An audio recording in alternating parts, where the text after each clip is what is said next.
Scott Gillespie getting through in the end in that one.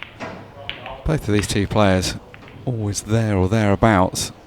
Craig Waddingham in particular had the best of runs in the Pro Series of late, but still feel like he's a very dangerous opponent. He's somebody that you sort of fancy for at least one tournament win a season. He really is one of those, that level player. I think he's one of those that has the sort of game that could certainly legitimately say top 8, push top 4, even go beyond that really. He's a lot of confidence, a lot of belief, huge amount of game. Simon Fitzsimmons is an interesting one, a player that you'll just go missing for tournaments on end and all of a sudden turn up, make a final. Not quite the level of consistency from Simon, and that not necessarily down to his own plays, volatility of the game and where he is in the sort of mid ranks of the Pro Series, but a player that's been to a couple of finals now, a couple of semis. He's a high quality player. Seen too much of him of late. Arguably his best result was pretty much the first ever event, the Masters, where he lost narrowly in a 6-red shootout to Phil Harrison. Literally as close as he could have come to winning his first Ultimate Pool title in that one. Just checking out the rankings actually as we see Craig have his first chance here, and Craig's top 8 starting ranking, so seeded top 8, but down to 12 now in the 12 in the rankings on the, which means his 1 year list is certainly down. One semi-final so far this year, not enough for a player of his level. Generally seems to have done better in the non-Pro Series events. Won the Champions League last season. His semi-final this season was in the Masters. Quarter-final his best showing so far in a Pro Series weekend. As the fly trouble in the arena continues, Craig just taking care of that before playing the shot.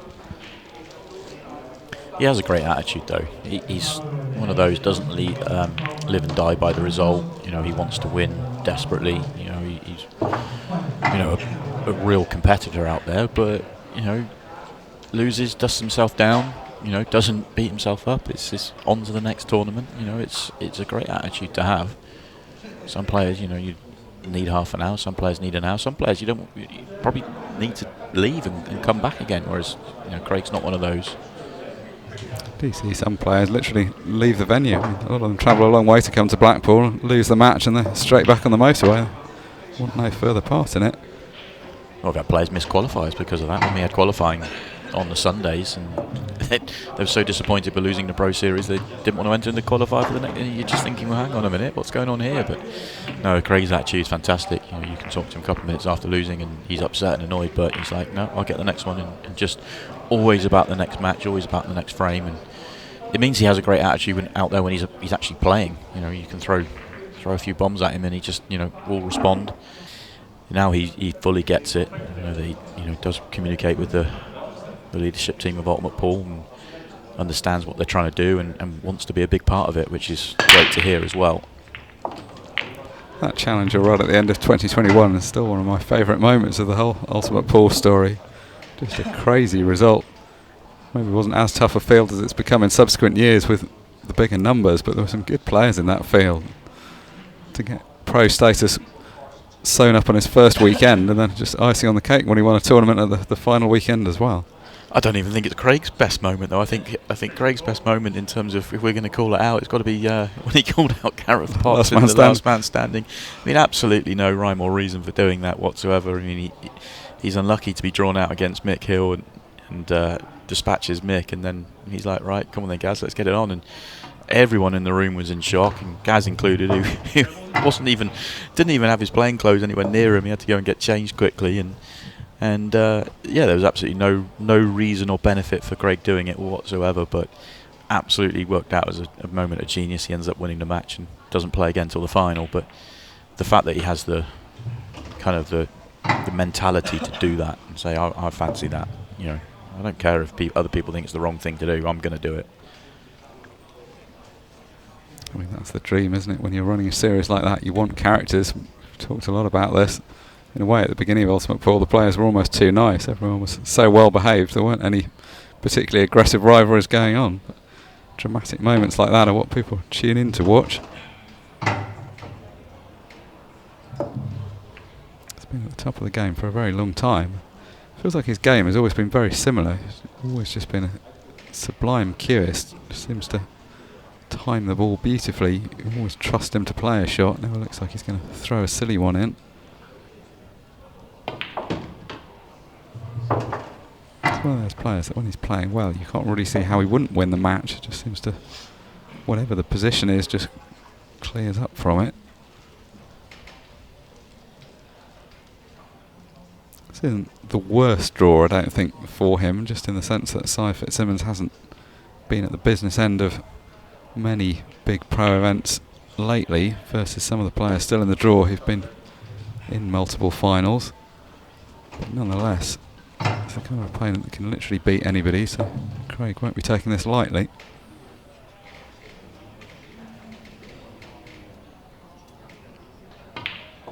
We were talking at the beginning of the show about the fact that quite a few of the big names did fall early on. The likes of Tom Cousins and Chris Melling out of contention, so for the players in that group immediately below them, it is a good chance. As Craig plays a slightly loose shot, should still be fine, but finished somewhat between options on this 8-ball from what looked a fairly routine position.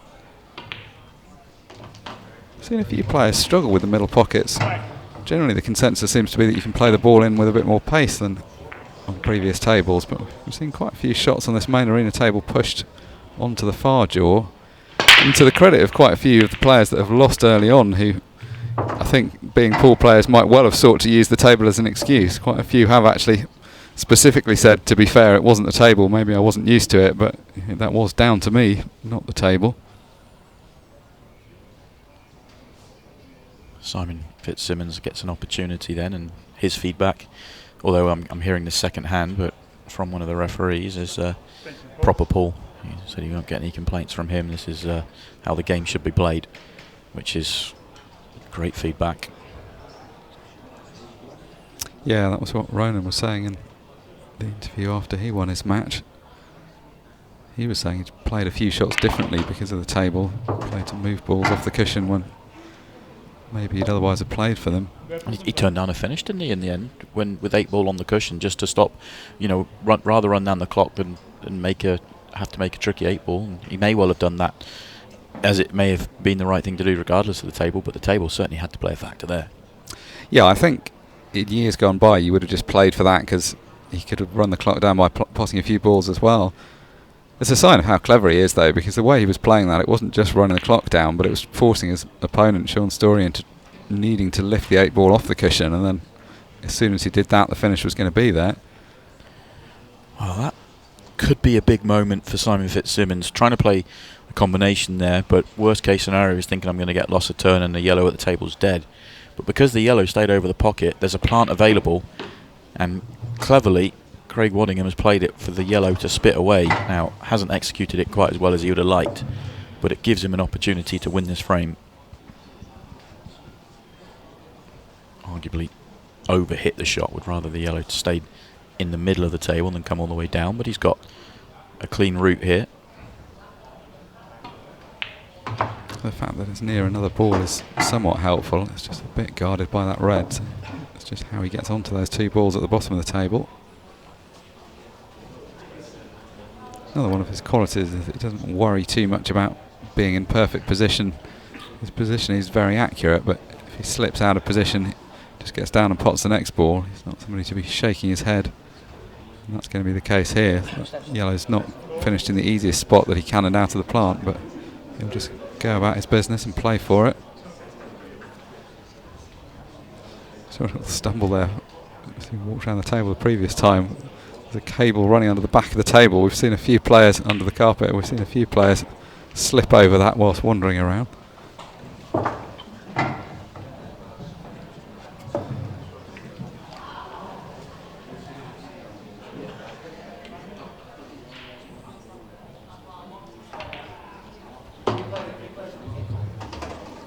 Just a tinge too much angle here.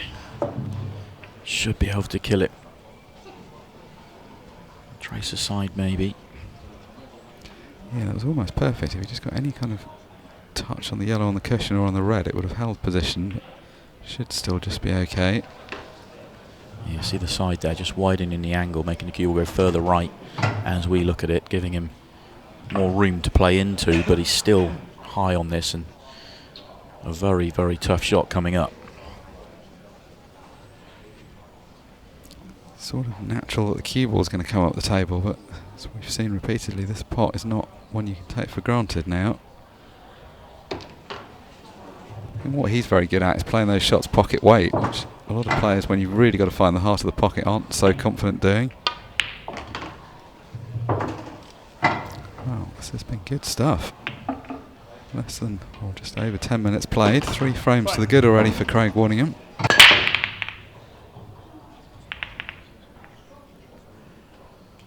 Well, at 3-0, race to 7. There's still plenty of time in this match, but the way that Craig's playing, a very important visit to the table right now for Simon Fitzsimmons.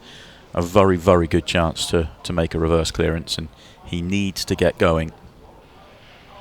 Another player actually that has a similar style to Craig in the way he goes about it. It's about the potting, it's about the giving yourself options, giving yourself shots, rather than kind of finding that perfect pattern to make the game easy. You know, like someone like a Mick Hill will always make the game as easy as possible, and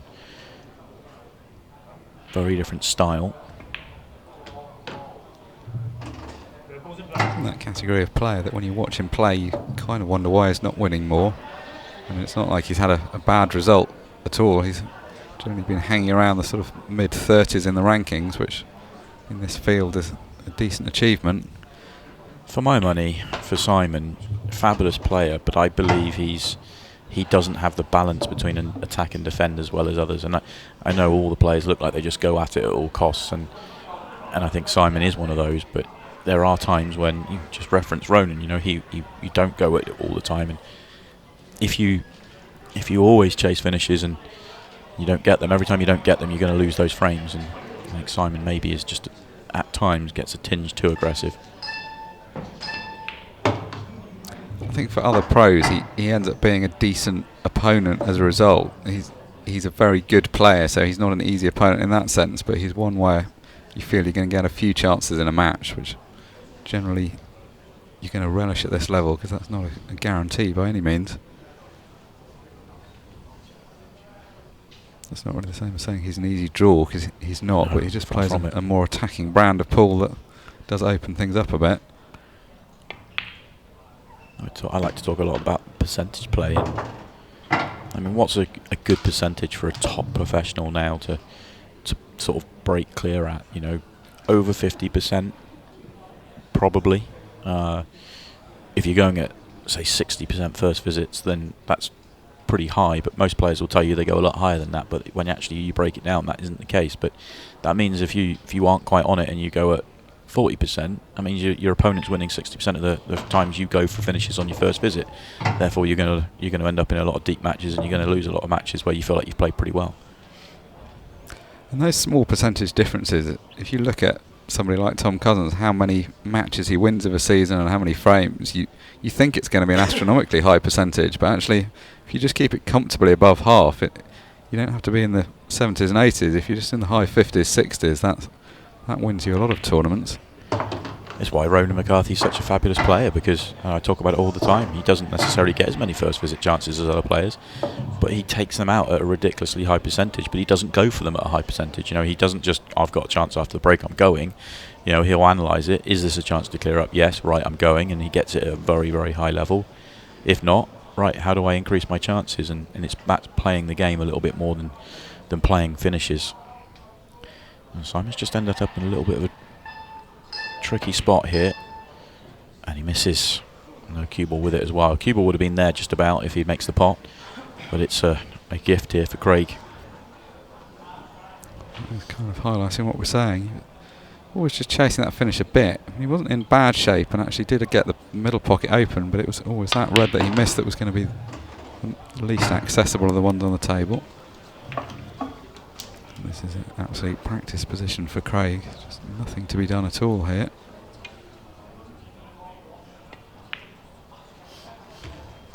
And 4-0 is going to start to get quite problematic for Si, because Even though he's got a ton of time left on the match clock, because we've got off to a quick start, not really much of a guarantee that he's going to get enough chances to win the match.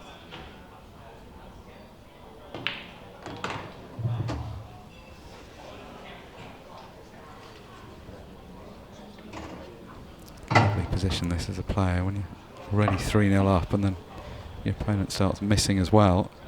Gives you that added bit of confidence. It's also a good chance just to get used to the conditions. Doesn't really matter which order he plays these balls in within reason, so just let his arm go a bit.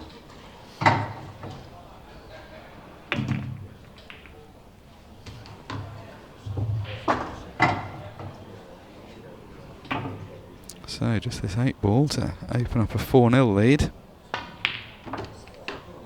Never going to be in doubt from that position. Ronan McCarthy beat Sean Story. We saw that. Cole Bedford beat Rob Warren 7-4. Scott Gillespie we just saw beat Declan Brennan 7-5, and Aaron Davies beat Dylan Leary 7-5. The winner of this match will play Stevie Dempsey, who beat Chris Day 7 frames to 2. So the number 2 seed is the prize on offer for the winner of this one. No disrespect to any of the players involved, but if somebody had said that the top half of the draw would be Mark Fleming, Carl Morris and Cole Bedford, you might have had something to say about that, given there were some prolific tournament winners in amongst them on the original draw.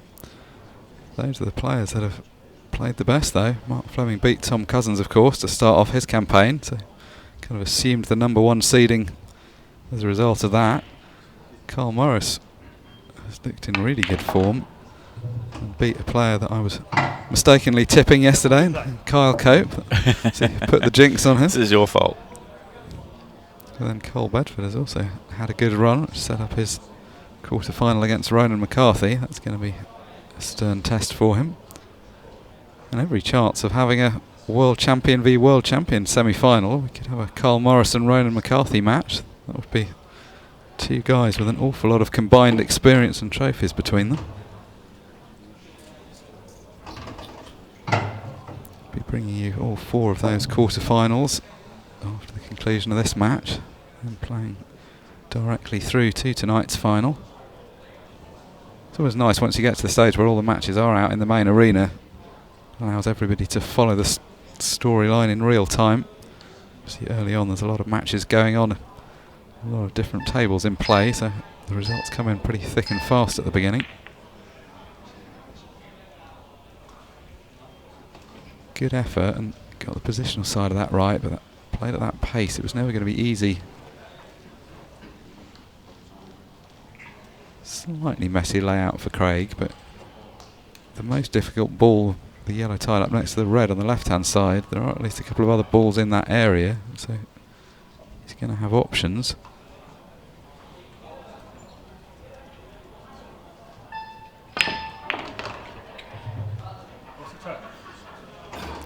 Well, tried to play that, I think it's a 2-way shot where he ran the cue ball through. Either the combination goes in and he's on one of the yellows at the bottom of the table, or it doesn't and he doesn't leave a shot. Didn't seem to get a great contact, which is why the cue ball is still at the top of the table and Simon's got this shot. He's still got the same problem though, of course, of the 2 balls tied up on the left. And he's in trouble. This is not a good angle.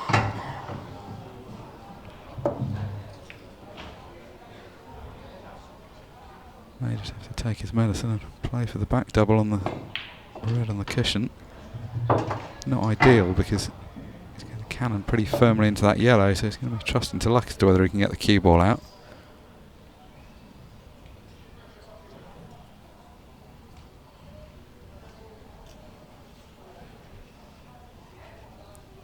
What do you do here? Do you just play this with pace and just try and barge your way through that traffic, or does he opt to try and thread the needle?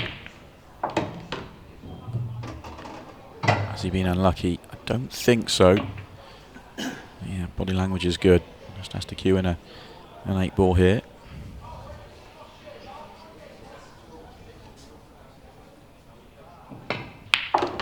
Which he does. On the board, finally, for Simon Fitzsimmons. Needed that.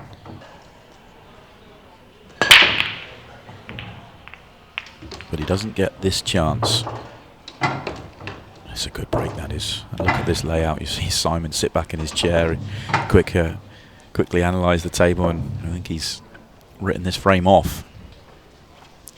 We queried at the beginning of the weekend whether having tighter pockets on the table might mean that we saw more dry breaks, but I don't think that's really been the case. The ball seemed to have been splitting up pretty well for the most part.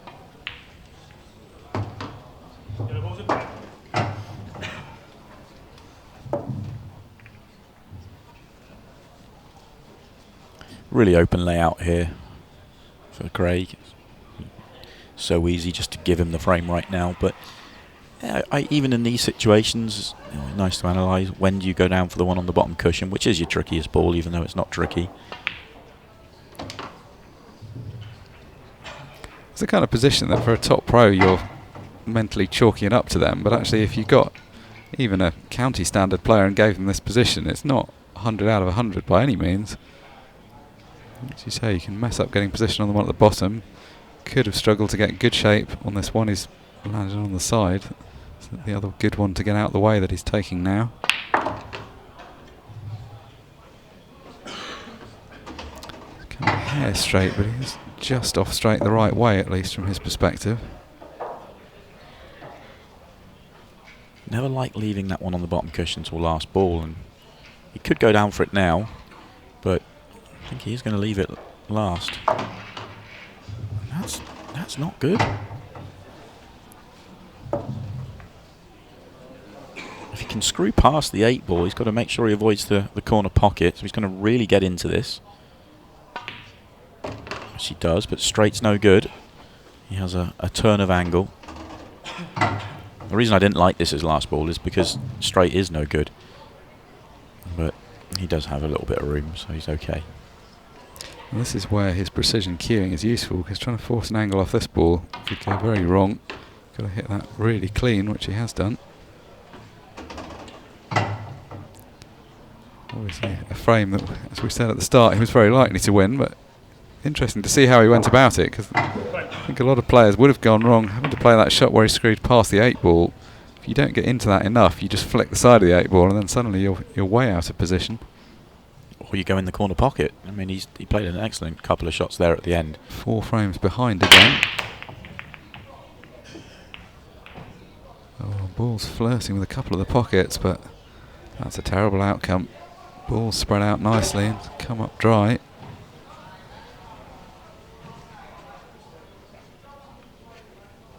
Similar layout to the last one in terms of looks easy, one half a problem. How's he going to go about it? I actually think this one's a little bit easier to solve because there's more room for the red top right than it looks on our main camera there. Enough for him to pot it and get back out. You could actually leave it as your last ball potentially if you wanted to. And the reason I don't like that is that the yellow in the middle of the table could play a little bit big.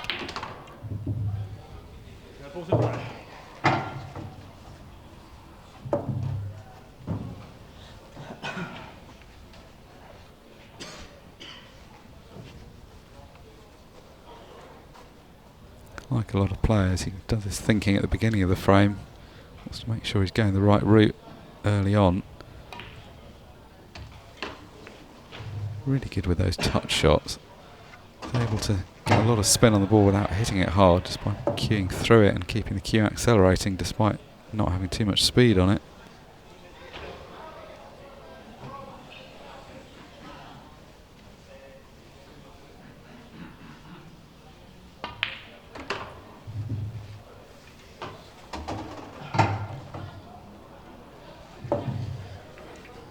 Come around a few times to look at the ball to the top right, which has always been the issue.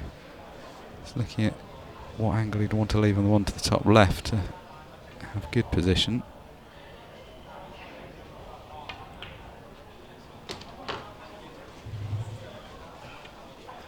Left quite a bit of angle on this one. Again, he's going to need to nip it quite clean and just make sure he avoids the 8 ball.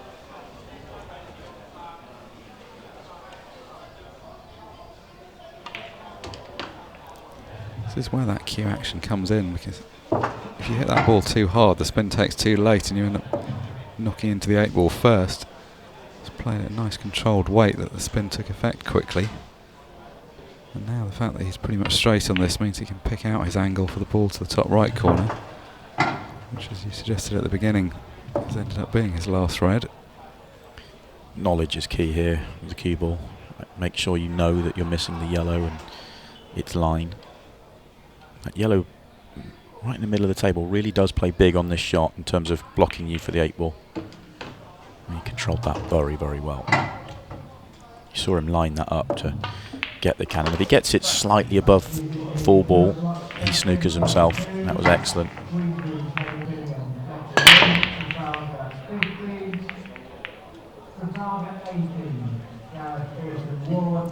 One of those ones, he looks surprised himself as to how he's come up dry there. I think it's his best break of the match in terms of quality.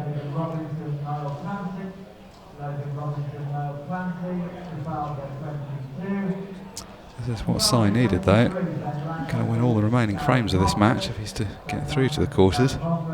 We saw Declan Brennan in the previous match in a very similar position to Simon Fitzsimmons right now, and the way he was able to respond and get back into it. Okay, ultimately it came up short, but the quality of the response from Declan was, well, brilliant to see, and there'll be a match that obviously he's ended up losing, but he showcased his quality in the way he responded, and Simon needs to do that here.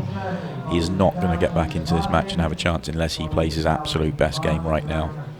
And that's where the form that Declan's coming into this tournament with helps, because he's had such a good run this season.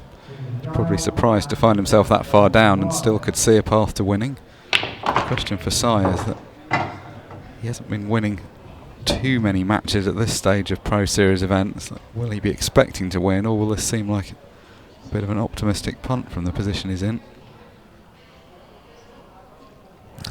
Breakout shot's not worked for Simon. You could see what he thought of it, giving it the big thumbs up. In some ways, obviously you're under less pressure when you're 6-1 down, because no one's really expecting you to win, so you can sometimes free yourself up a bit. The last couple of shots though has not gone the way you wanted. And that's for me, I mean, look, we can debate whether the shot there from after not making the breakout is the shot to continue to have a dip and try and make it happen, or is there a way of pulling back? You could have played a loss of turn, keeping the yellow that's above the right centre becomes a problem ball. You've got a couple of awkward ones at the top of the table, so well, that's a surprising miss. But Simon's, I mean, he would not have even thought about pulling back there. It was a case of, okay, how do I continue to go? And I'm not saying that he should have pulled back there, but certainly should have had a little think about it. Yeah, as you say, these rules do promote attacking play, but there's always a balance. The top players, I mean, someone like a Mick Hill, who you can think of as pulling out brilliant clearances all the time, but actually it was exactly that balance that has made him so dangerous over the years. Great shot, brilliant. And too many players pass off. The argument they have is that they go, well, once you've got so far through finish, you've just got to go. There's no pulling back. Well, Simon still had 5 balls on the table. You know, in terms of a numbers game, okay, it's 7 versus 5, but the yellows are awkward enough, far from a guaranteed finish. But equally, the other argument is you don't want to let great players back to the table in any way. So there is no right or wrong. It's just decision making out there. Somewhat to his surprise, back to the table with the next shot, which is a bit of a bonus from where he was. Got to go up to the red at the top here. Does not want to finish straight. And he's got plenty of angle. Spin this one out.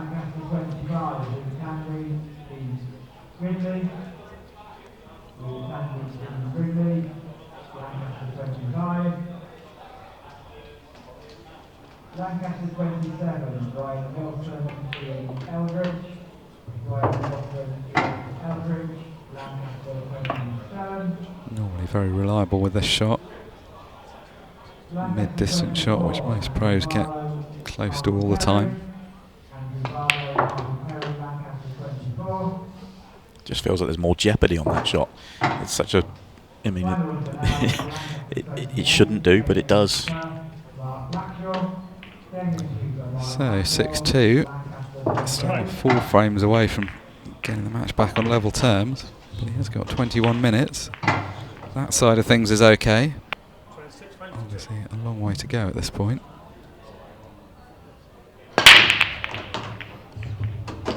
That's the break we know and love from the bouncer. What a weapon that is. Huge. And easy as well. Looked like he tapped it. Yeah, such effortless power, which in turn means you can control the cue ball better. Of course, how you lose a match is still relevant, even though this is a straight knockout tournament. This is the first of 2 tournaments this weekend. So you don't really want to go down to too heavy a scoreline in the first tournament. Doesn't set you up very well for the next one.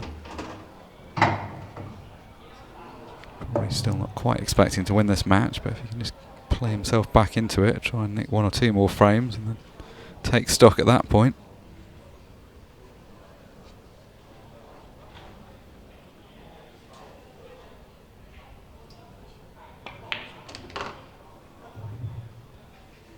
Just about gets there. It's going to be short for a second. Had to just manipulate it with side, which killed the cue ball a little bit off the cushion. But he gets there.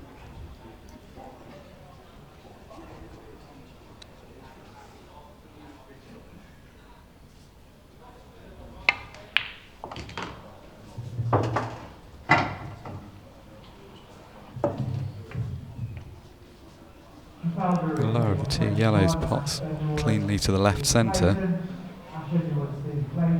Just a case of leaving the right angle.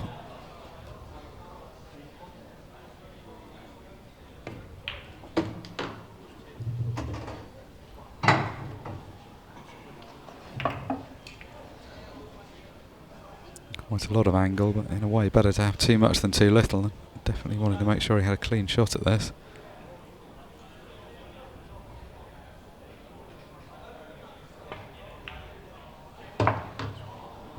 Bottom half of the table completely unoccupied, so I knew that even if he had a lot of angle there, plenty of room to work with. These last 2 frames have been a decent response. This is not really the match he was looking for, but don't let his level drop too much.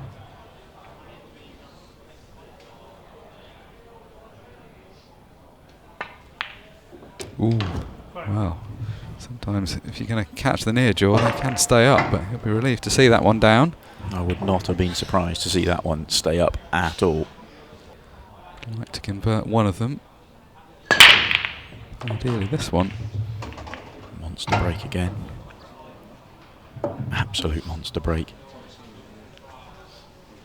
That red at the top goes top left. I think these reds are sitting pretty.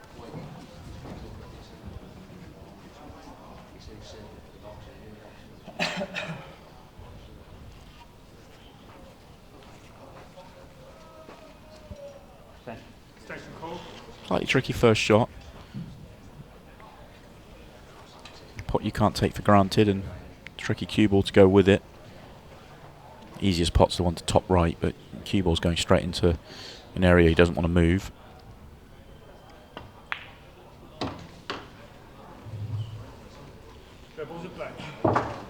Example of what we were saying earlier about how clean a potter he is. Playing at that kind of angle, particularly where you're focused on the cue ball, sometimes you tend to just favour brushing off the cushion. That time he found the absolute heart of the pocket.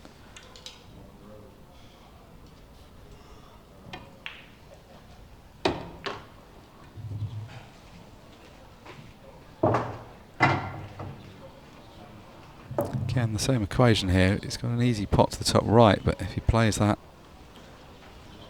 maybe moving things around more than he wants to. May not have any choice though. So I had to just commit to the cannon. It's not gone right though.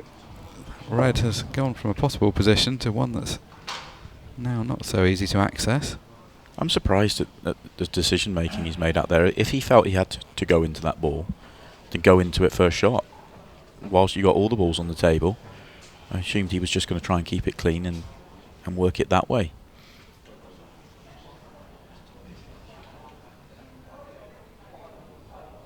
Ball his cannon may well still go to the top right, but obviously it's going to be much harder to get on. Not a bad angle though that he's left himself. I think he can just about get over to where he's just pointed with his cue, in which case he should be able to retrieve this.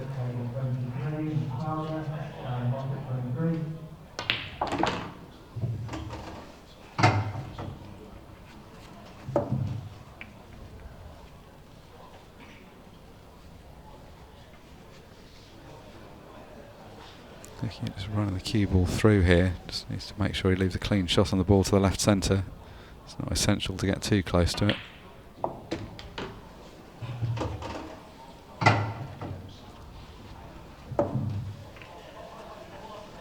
Did bring a bit of jeopardy in when he played that cannon in the middle of this visit, but to be fair to him, he's had it under decent control since then.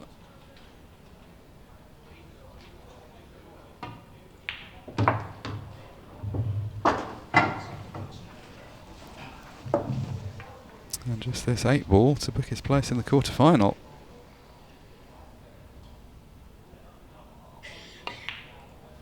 A very efficient performance that from Craig Waddingham. Really high quality, lots of good finishing, showcasing all his skills, really limiting the mistakes and punishing everything that went wrong for Simon Fitzsimmons, who tried to hang in as much as he could, but it was too little and too late. Craig Waddingham into a quarterfinals of the Pro Series. He has the number 2 seed for company in that quarterfinal.